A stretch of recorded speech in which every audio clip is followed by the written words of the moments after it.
Serial Guddan तुमसे ना हो पाएगा की गुड्डन यानी कि अभिनेत्री कनिका मान ने अब OTT प्लेटफॉर्म पर कदम रख लिया है। 25 मार्च 2022 से OTT प्लेटफॉर्म MX प्लेयर पर स्ट्रीम हो रही पहली लॉन्ग टर्म वेब सीरीज रूहानियत में पेशा का किरदार निभा रही हैं।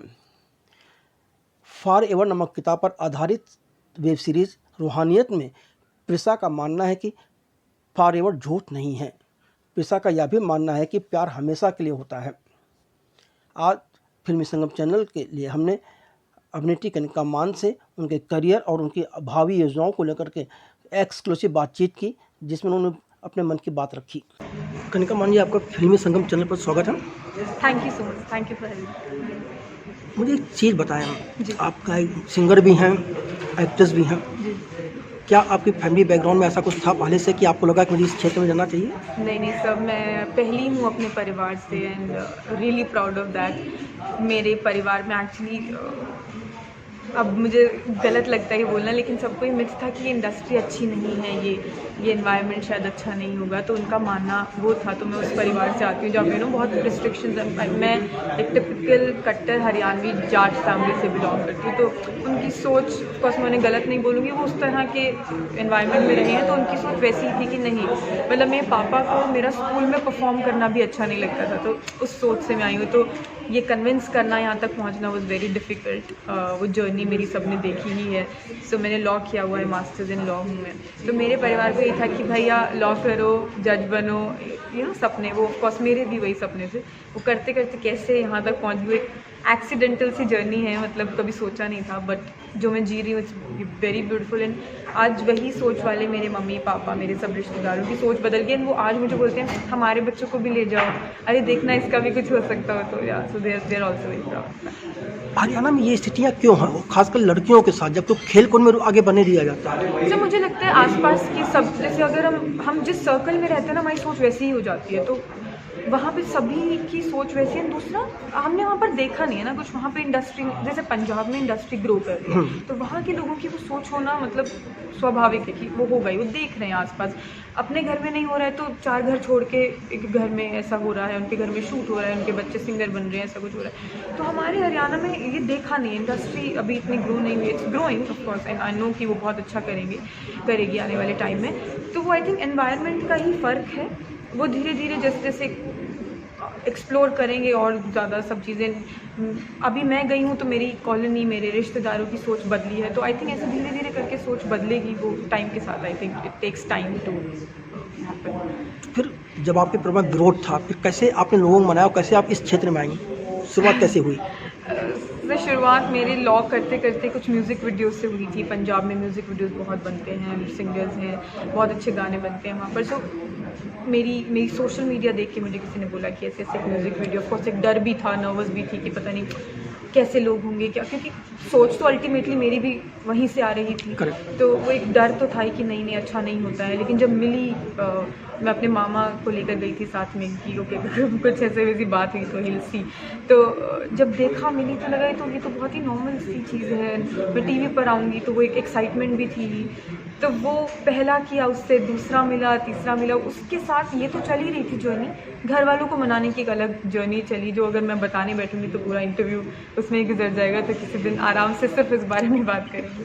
तो जब आप पानीपत से जब बम्बई आई तो किस तरह का संघर्ष रहा, क्या आसानी से काम मिला? से टचवुड मेरी जर्नी बहुत ही, ऑफकोर्स ईजी शब्द पता नहीं सही होगा कि नहीं, बट मेरी किस्मत, मेरी भगवान जी मेरा शायद साथ दे रहे थे कि चीज़ें हो रही थी।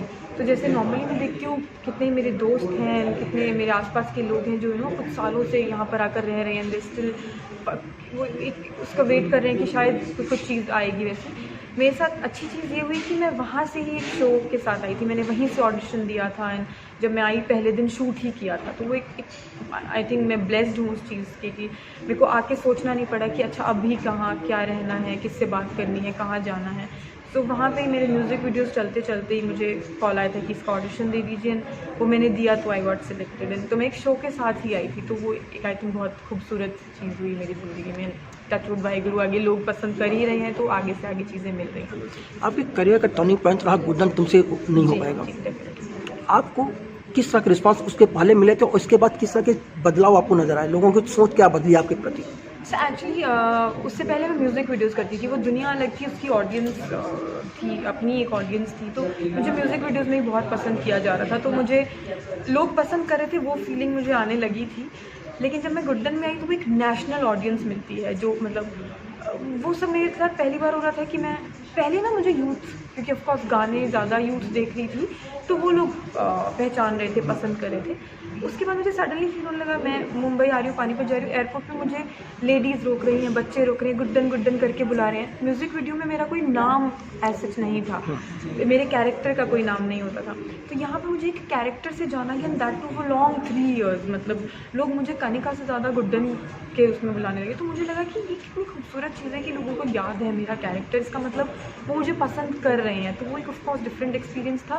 लेकिन ऑडियंस बहुत बड़ी हो जाती है, एक आपकी म्यूज़िक वीडियो की ऑडियंस एंड देन एक टीवी शो की ऑडियंस। क्योंकि टीवी शो में आपका ऑडियंस रोज़, हमारा 8 बजे शो आता था, रोज़ रात को 8 बजे अपने टीवी पर देख रही है। एक बंदा भी घर का देख रहा है तो उसके साथ 4 लोग बैठ जाते हैं देखने, तो वो ऑडियंस बड़ी होती जाती है। तो ऑफकोर्स वो एक्सपीरियंस तो अलग था ही।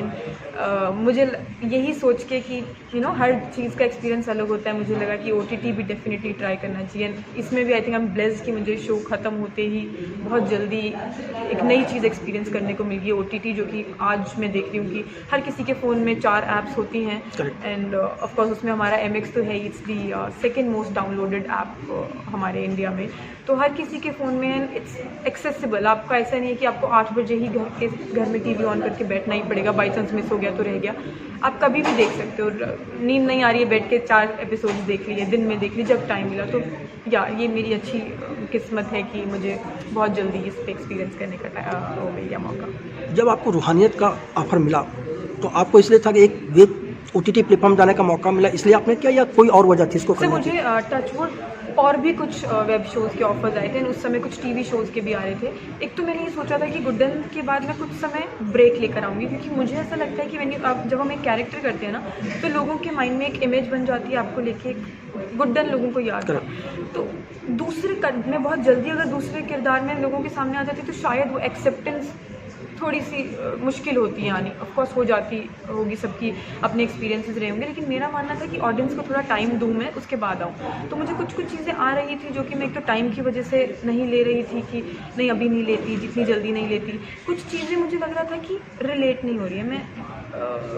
मैं ना बहुत सोच समझ के कैरेक्टर्स चूज़ करती हूँ, उसमें मैं अपने घर वालों की भी ऑफकोर्स राय लेती हूँ। तो मैंने जब ये कैरेक्टर सुना तो मुझे लगा ये बहुत ही रिलेटेबल कैरेक्टर है। एक 19 साल की लड़की है, प्यार में टूटी भी हुई है, उसके बाद प्यार हो रहा है उसको। तो मुझे लगा इससे हर कोई रिलेट करेगा, चाहे वो यूथ हो, चाहे वो कोई बड़ी एज का इंसान हो, लेडी हो, आदमी हो, हर कोई रिलेट करेगा, क्योंकि हर कोई इस दौर से गुजरा होता है या मे भी गुजर रहा है। तो वो हर कोई रिलेट करेगा। एक बहुत ही इनोसेंट सी लड़की है, लेकिन काम को लेके बहुत सीरियस है, डेडिकेटेड है, परिवार से बहुत प्यार करती है, लेकिन ये सब चीज़ें साइड बाय साइड हो रही हैं। तो वो चीज़ मुझे बहुत इसकी खूबसूरत लगी, नाम बहुत खूबसूरत लगा, रूहानियत। देन एक सबसे बेस्ट चीज़, मतलब मैं इसको सबसे बेस्ट कहूँ या नहीं कहूँ, क्योंकि हर किसी का अपना वो होता है देखने का तरीका में भी। ऐसा नहीं कि वो कुछ गलत होता है, कि आजकल कुछ इंटीमेट सीन्स आते हैं या कुछ फाउल लैंग्वेज, वो भी अच्छे शोज़ होते हैं, ऑफ कोर्स उनकी एक अपनी ऑडियंस होती है। लेकिन मैं जब चूज़ कर रही थी तो मेरी कुछ ये भी कंडीशन थी कि मैं ऐसा अभी नहीं करूँ, मेरी फ्यूचर में पता नहीं, लेकिन मैं अभी नहीं करना चाहती। तो जब मैंने स्टोरी सुनी, डिस्कस किया, तो वैसा कुछ नहीं, क्लीन शो जो परिवार को साथ में बहुत पसंद आएगा, कोई बच्चा भी देख सकता है, बड़ा भी देख सकता है। तो वो चीज़ें मुझे बहुत अच्छी लगी। यही चीज़ें जब मैंने अपने परिवार को बताया, उनको लगा कि येस, अब आप बिल्कुल डेफिनेटली चूज़ करना चाहिए। मेरे पापा तो कई बार बोलते हैं कि तुमको ऐसे कहाँ से मिलते हैं ऐसे चुन चुन के कैरेक्टर्स। अभी जैसे इसके साथ ही ऑफकोर्स टाइम बहुत कम था हमारे पास, हम बैक टू बैक शूट कर रहे हैं, क्योंकि 52 एपिसोड्स की स्टोरी है। तो बीच में से मुझे 1 महीना कुछ मिला है। मेरे को एक पंजाबी फ़िल्म के लिए रेगुलर काफ़ी टच में थी मैं कुछ प्रोड्यूसर्स के साथ। तो एक और मैंने इसके बीच में एक प्रोजेक्ट किया है। तो वो भी कुछ ऐसी सी कहानी है, स्टोरी अबाउट अ गर्ल, कि वो एक लड़की, एक सिंपल सी लड़की है, वो कैसे ऑर्केस्ट्रा डांसर बन जाती है। तो वो भी मैंने जब सुनाई तो ही वॉज वेरी हैप्पी कि कितने खूबसूरत कॉन्सेप्ट्स मिल रहे हैं। तो रूहानियत एक किताब है फॉरएवर, उस पर आधारित है, क्या आपने उसको पढ़ा है? मैंने किताब नहीं पढ़ी है, लेकिन मेरे आसपास मेरी टीम में बहुत सारे लोग हैं जिन्होंने पूरी कहानी पढ़ी है। तो मैंने उनसे ब्रीफ ज़रूर लिया था कि अच्छा बुक में क्या है। हमने काफ़ी ऑलमोस्ट सिमिलर रखा है बट सेम नहीं है। हमने ऑफ कोर्स कुछ चीज़ें उसमें ज़्यादा थोड़ी इंटीमेसी ज़्यादा थी, उसको हमने बिल्कुल ही नहीं रखा है। स्टोरी में ऑफ कोर्स आपको पता है जब एग्जीक्यूट करने पे आते हैं तो कुछ चीज़ें ऐड करनी पड़ती हैं, कुछ सब्ट्रैक्ट करनी पड़ती हैं, तो वो सब ऑफ कोर्स हमने किया है। तो बुक बहुत ही खूबसूरत है, उसी आई होप कि उतनी खूबसूरत आपको हमारी कहानी भी लगेगी। रूहानियत लेकर आप क्या कहना चाहेंगे? रूहानियत के लिए सर रूहानियत को जब मैंने सुना भी था तो समझ में आया था कि it will be connected to रूह कहीं ना कहीं। तो वो शब्द मुझे बहुत सुंदर लगा था। तो रूहानियत हम सबकी ज़िंदगी में होती है अलग अलग तरह से, एंड वैसी ही कहानी हमारी भी है। हमारी कहानी में हर किसी की अपनी एक रूहानियत चल रही है, एंड वैसी ही प्रेशा की भी चल रही है।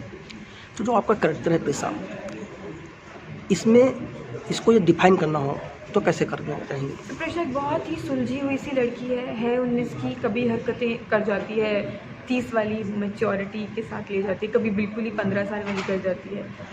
बट वो ऑफकोर्स हम जब 19 के एक्चुअल में जब होते हैं तो ऐसा ही करते हैं। कभी हम बहुत ही समझदारी वाली बातें कर जाते हैं, कभी एक्शंस में हम बिल्कुल ही बचकानी बातें कर जाते हैं।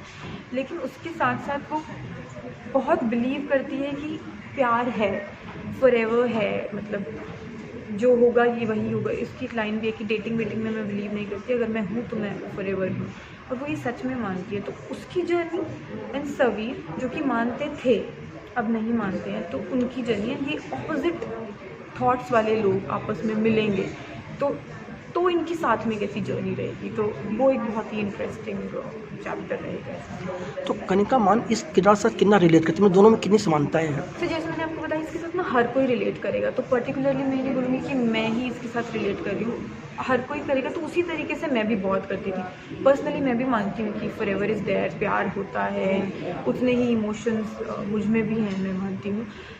लेकिन उसके साथ साथ मैं उतनी प्रैक्टिकल भी हूँ, एक प्रैक्टिकल लाइफ भी ज़रूरी है। तो वो अपने काम को लेके भी उतनी सीरियस है कि हाँ, मैं वो पॉडकास्ट लिखती है प्रेशा, बहुत अच्छी शायरी लिखती है, तो उसमें भी वो उसमें ऑफकोर्स इमोशंस हो जाएँ चीज़ में, तो वो हम अपने काम से जब प्यार करने लगे तो वो काम भी और खूबसूरत लगने लगता है। तो वैसी ही प्रेशा की भी कहानी है कि वो दोनों चीज़ें साथ में लेकर चलती हैं। मुझे लगता है कि कनिका भी काफ़ी हद तक वैसी है। इस सीरीज़ में आपके माँ के किरदार में स्मिता बंसल जी हैं, उनके साथ आपका पहला काम होगा जी। क्या अनुभव रहे और आपने क्या नई बात उनसे सीखी? तो रूहानियत में सर हम सब लोग पहली ही बार एक दूसरे के साथ मिले। सबका एक्सपीरियंस एक दूसरे के साथ बहुत ही खूबसूरत था। अपने स्मिता जी की बात की है तो मैं बताऊं, जब मैं सीन करती थी उनके साथ, उसके बाद अगर रोने वाला सीन है तो एक्चुअली आंखों में आंसू होते थे, खुशी वाला सीन होता था तो एक्चुअली वो गूज बम्स हो रहे होते थे कि एक्चुअली खुशी हम फील कर रहे होते थे। She is such a natural actor, she is such a wonderful actor and she is such a wonderful person also. तो उनके साथ काम करके बहुत अच्छा लगता था। एक और इंटरेस्टिंग चीज़ थी कि उनके हस्बैंड ही डायरेक्टर हैं, तो वो और खूबसूरत चीज़ मेरे को तो बड़े प्यारा लगता था। उन दोनों को मैं देखती थी, दोनों आपस में एक दूसरे को सर मैम कह के बुलाते थे। मैं कहती थी घर पे भी ऐसी बात कर रखी था, तो वो बहुत ही खूबसूरत सा कनेक्शन रहता था। फिर एक कम्फर्ट ऑफ कोर्स ज़्यादा बन गया था। इस पूरी सीरीज़ में कभी आपको अपने रियल लाइफ की ज़िंदगी की कोई बात याद आई? सर क्योंकि इतनी रिलेटेबल सी कहानी है ना, मुझे लगता है हर किसी को बचपन में महसूस होता है कभी कभी कि हमको प्यार हो गया है, यही हमारा फॉरएवर है, यही हमारा सोलमेट है। तो वो सब चीज़ें होती हैं। तो मैं कई बार खुद को, इट इज़ बहुत ईजी, लाइक आई एम 28 और मुझे वो 19 का कैरेक्टर करना था, तो वो बहुत ईजी नहीं था। कई बार ऐसा होता था मैं वापस से मेच्योर बिहेव करने लग जाती थी। फिर मुझे याद आता था अच्छा नहीं, जब 19 के होंगे तो ऐसे नहीं करेंगे। तो वो सब थॉट्स के लिए ना मैं सच में कई बार याद कर लेती थी कि अच्छा जब मैं तब थी तो मैं क्या सोचती थी, किसी से बात की थी तो कैसे की थी, जब मुझे महसूस हुआ था तो क्या हुआ था। होता है वो टाइम की छुप छुप के रोना, अगर घर में मम्मी पापा हैं किताब रख के रोना, अंदर फ़ोन रख के चैटिंग। सो ऑफकोर्स वो सब चीज़ें मैं याद करके कि अच्छा, कई बार मैं इनपुट्स भी देती थी, सर को बताती थी कि नहीं मैंने ऐसा किया था जब मैं तब थी ना, तो ऐसा करते हैं, इसमें ऐड करते हैं। तो वो सब चीज़ें हमने ऑफकोर्स डाली हैं इसमें, तो जो कि और रिलेटेबल बनाता है, क्योंकि मुझे आई एम श्योर ये सब ने किया है। तो आगे टीवी तक ही या छोटे पर्दे तक ही सीमित रखना है या आगे फिल्मों में भी जाना है? सर मैं ना ये सवाल मुझसे बहुत लोग पूछते हैं, एक्चुअली पूछ भी रहे थे अभी कुछ टीवी के लोग कि अब तो आप नहीं करोगे। मैं बिल्कुल नहीं कहती हूँ मैं नहीं करूँगी। I am open to all the platforms, क्योंकि मुझे सब प्लेटफॉर्म्स उतने ही अच्छे लगते हैं। मुझे लगता है सबकी अपनी एक ऑडियंस है, सबकी एक अपनी इंपॉर्टेंस, अपना चार्म है। तो ऐसा कुछ इट्स नॉट फिक्स कि ये नहीं करना है, ये करना है। जहाँ एक अच्छा कैरेक्टर मिलेगा, अच्छी स्टोरी मिलेगी, एंड मुझे लगता है ऑडियंस भी, इट्स नॉट कि यही प्लेटफॉर्म देखेंगे हम, तो जहाँ एक अच्छी स्टोरी मिलती है लोग अपने आप आ ही जाते हैं। अबाउट कंटेंट कि हम कहाँ अच्छा कंटेंट देंगे, सो सेम। चलिए सर, आपके शौक क्या है, हॉबीज़? शौक यही सर जो मैं कर रही हूँ सबसे बातें करना, नए एक्सपीरियंस करना, नए किरदारों को। आई वांट टू शो सबको कि अच्छा कनिका ये भी कर सकती है, ये कैरेक्टर भी कर सकते हैं, दिस ग्राफ इन ऑल्सो। सो आजकल तो यही मेरी हॉबी बन गई है। चलिए, फिल्मी संगम के साथ बात करने के लिए आपका बहुत बहुत धन्यवाद। Thank you so much.